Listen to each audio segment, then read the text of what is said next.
La tarjeta, la casa, el carro, alguna compra de un electrodoméstico, por ejemplo, o quizá un viaje que usted planeó, o algún tipo de enfermedad, son las que hacen de verdad que nos endeudemos en algún momento. Y cuando fallamos en ese pago regular, empiezan las llamadas, empiezan los cobros y empieza la angustia.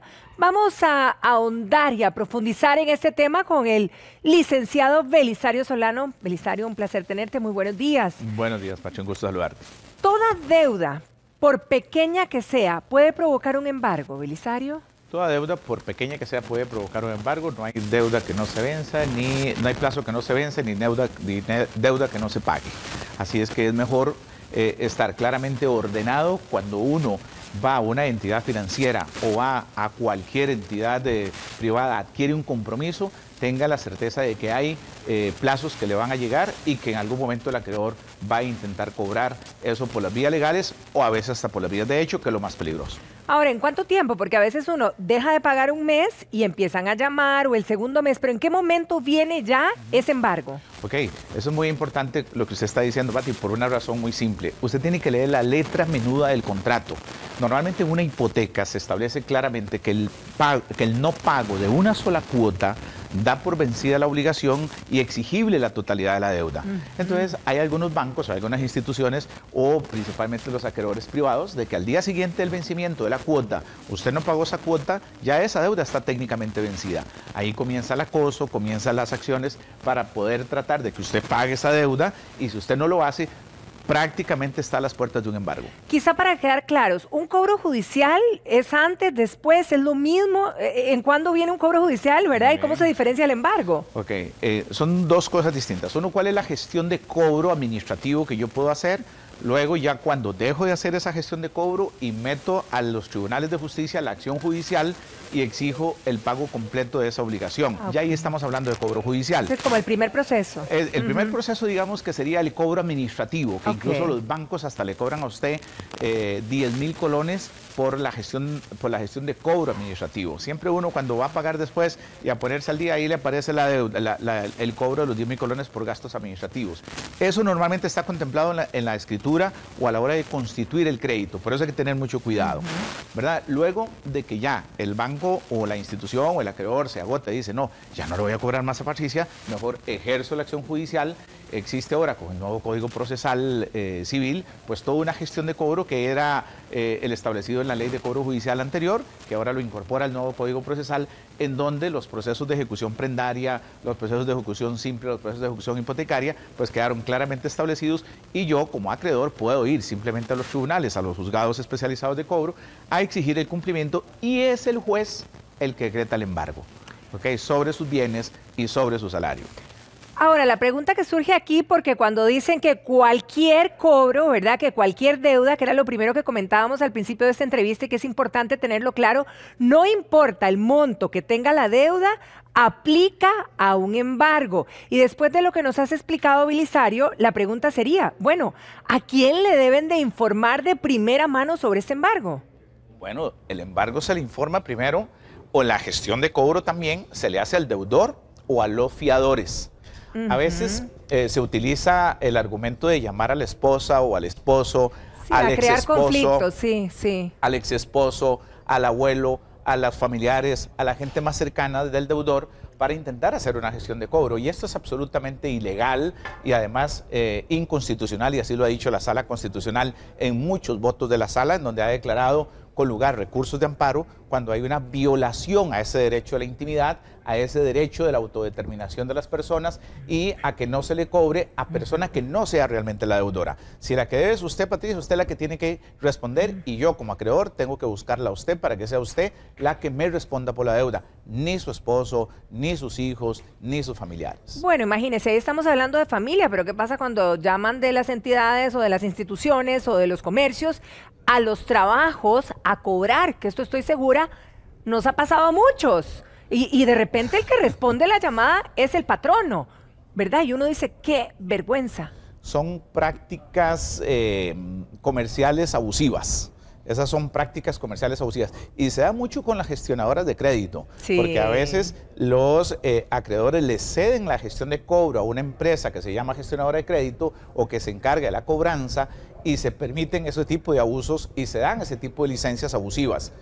Y entonces le mandan una copia de la demanda, solo una copia de la demanda que posiblemente habrán presentado los tribunales al Departamento de Recursos Humanos de la empresa para que de esa manera disque retenga el salario o practique el embargo, y no hay una comunicación de un juez, no hay una orden judicial en donde se ordene a ese patrono hacer la retención. Ahora, esto definitivamente avergüenza, ¿verdad? Y esto, no sé, puede ser para darle color, como dicen los ticos, es una medida de presión. Ahora, ¿esta medida de presión es válida o uno puede, digamos, de alguna manera ir a quejarse? Eso es absolutamente ilegal, ¿ok? Absolutamente ilegal.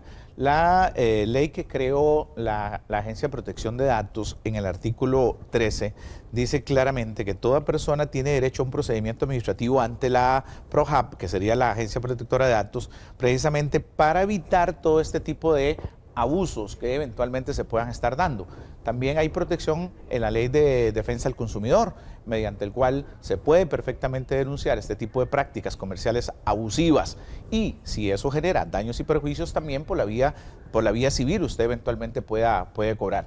Ya hay una sentencia muy reconocida hace muchos años cuando un banco con prácticas abusivas fue condenado precisamente a pagar daños y perjuicios a un deudor de ese banco porque realmente se extralimitaron. Este tipo de acciones no se deben de permitir y hay que tratar de garantizar que esos derechos constitucionales del deudor pues también se les respeten como tiene que ser.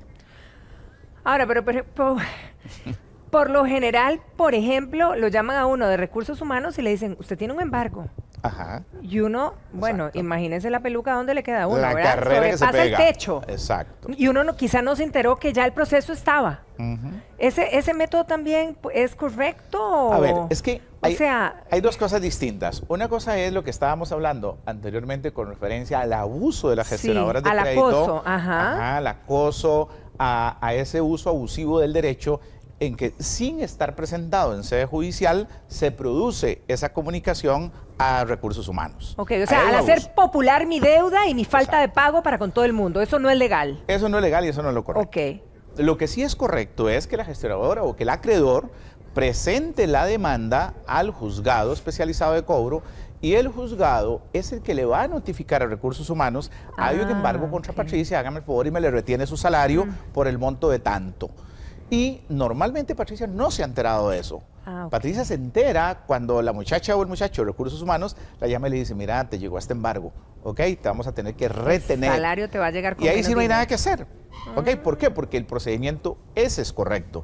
Es una orden judicial en el cual se ordena a la empresa que tiene que retener de su trabajador o trabajadora ese porcentaje que indica la ley para que pueda cumplir. El gran problema es de que usted se entera del embargo, pero no ha sido notificada de la demanda. Exacto. Esa era mi siguiente pregunta, porque yo decía, bueno, si ya el embargo está notificado, por digamos en este caso, en mi centro de trabajo, ejecutado, ya Recursos Humanos va a tener que descontarme el salario, ese proceso antes pensé que a lo mejor me llegaba una notificación y que yo puedo presentarme y negociar de alguna manera ese embargo y no que caiga, o sea, que haya ese lapso, digamos, ¿hay posibilidad de negociar, de moverme ahí? Excelente punto ese, mi querida doña Patricia. Exacto. Por eso hay que leer bien la letra menuda cuando uno va a firmar una hipoteca o va a firmar una letra o una tarjeta de crédito. Yo como acreedor no estoy obligado a darle a usted todo un procedimiento administrativo de gestión de cobro.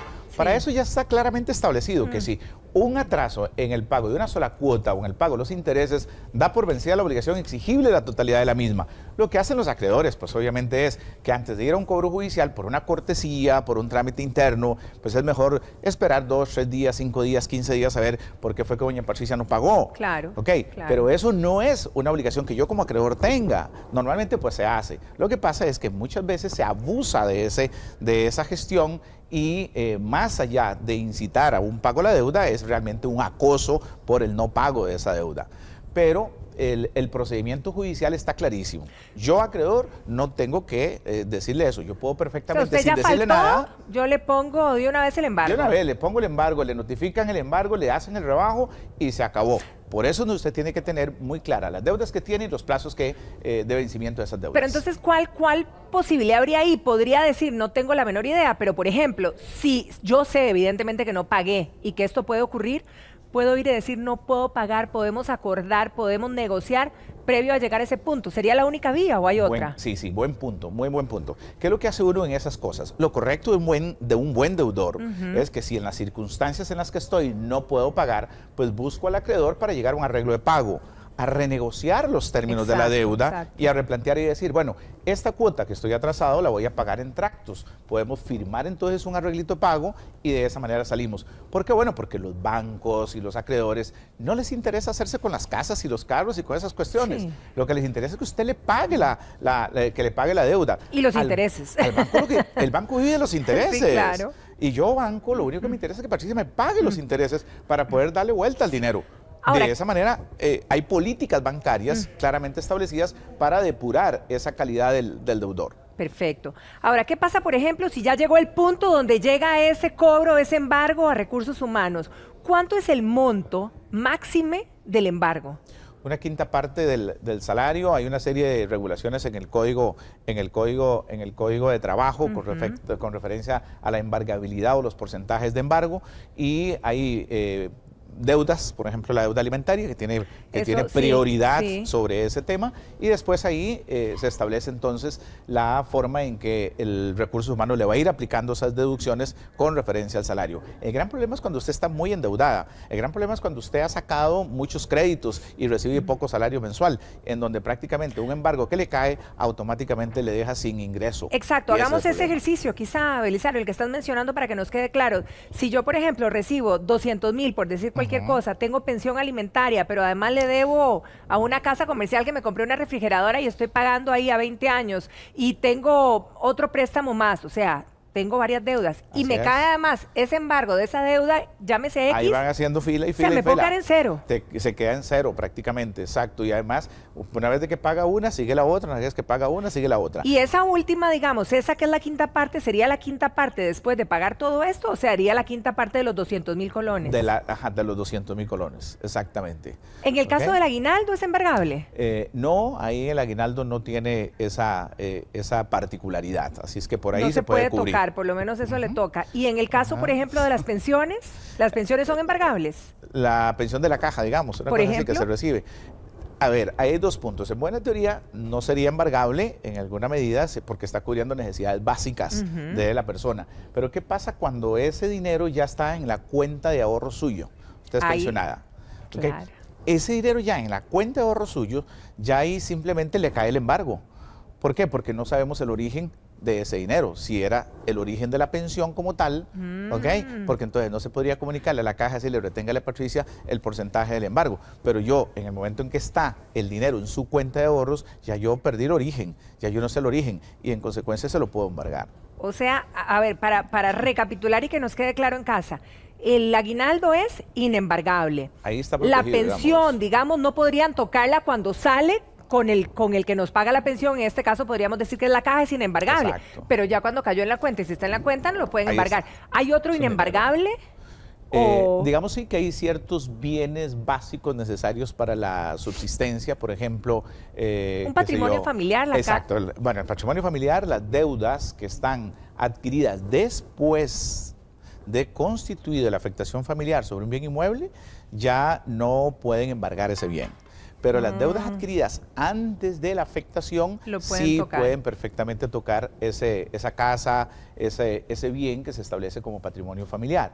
Y también hay algunos bienes básicos necesarios para la subsistencia. Su ropa, por ejemplo, qué sé yo, que la cocina eléctrica es la única que tienen en la casa. Si tuviera 2 o 3, pues le embargamos una, ¿ok?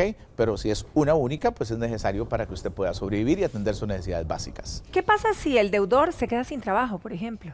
Ok, se agrava más la situación, ¿verdad? ¿Cómo no? Obviamente porque la deuda va creciendo. El gran problema también para el acreedor es que la deuda va creciendo y no tiene cómo accederle a cualquier bien mueble o inmueble que le permita atender esa obligación crediticia, esa obligación legal.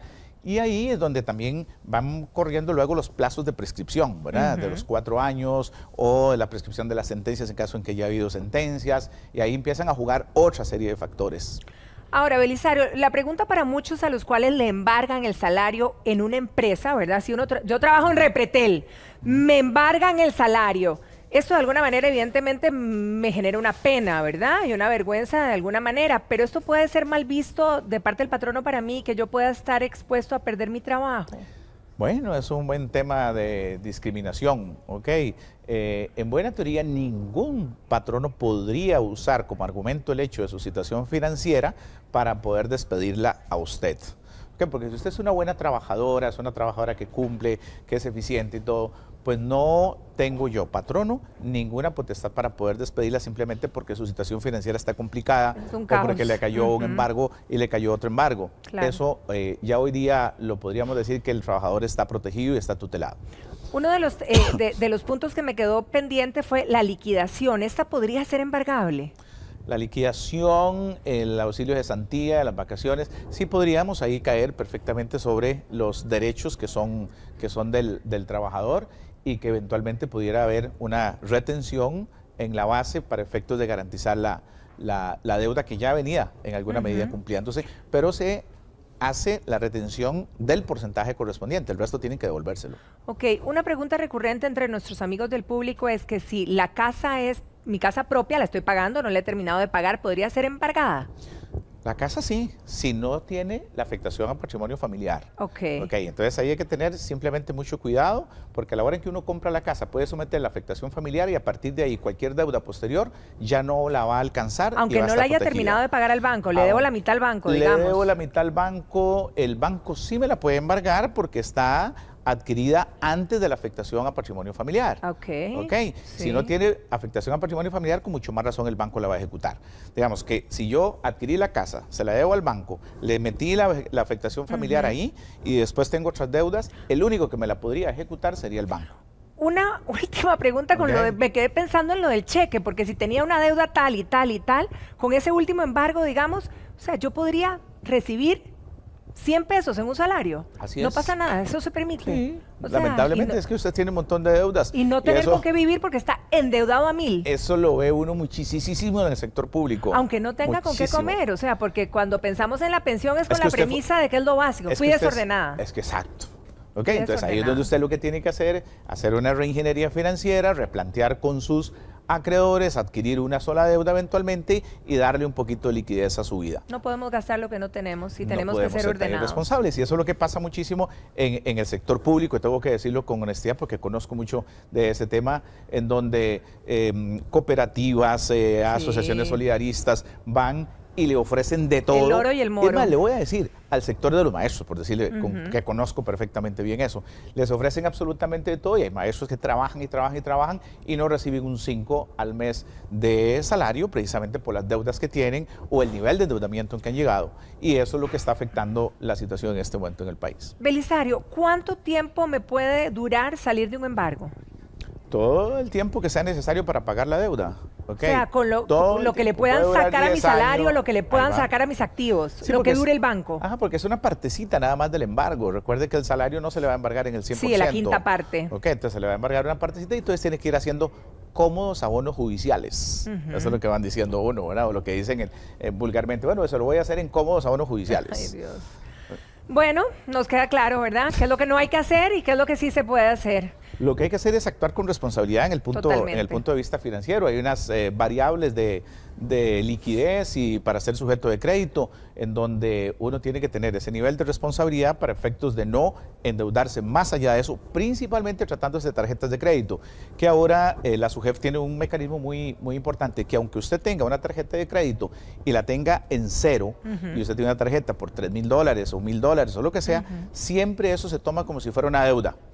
¿Por qué razón? Porque si usted va al banco en este momento y dice, no, mire, yo tengo una tarjeta de crédito pero por mañana me gasto los 3.000. Saliendo del banco claro. se gastó los 3.000, entonces ya generó toda una distorsión a la hora de ser calificado usted como sujeto de crédito. Entonces, todos los que tengamos tarjetas de crédito, por el monto que sea, tenemos que entender que tácitamente estamos teniendo una deuda y que no somos sujetos de crédito, o por lo menos eso nos afecta claro, en la nos baja calificación. La posibilidad, por supuesto. Exacto, para ser sujetos de crédito. Belisario, muchísimas gracias. No, encantado. Tratamos de hacerlo con palabras sencillas para que todos nos entiendan en casa. Esa es la idea, tener claro el panorama. Feliz día, Beli. Y bueno, vamos a una pausa, Berito. ¿Qué tenemos más adelante?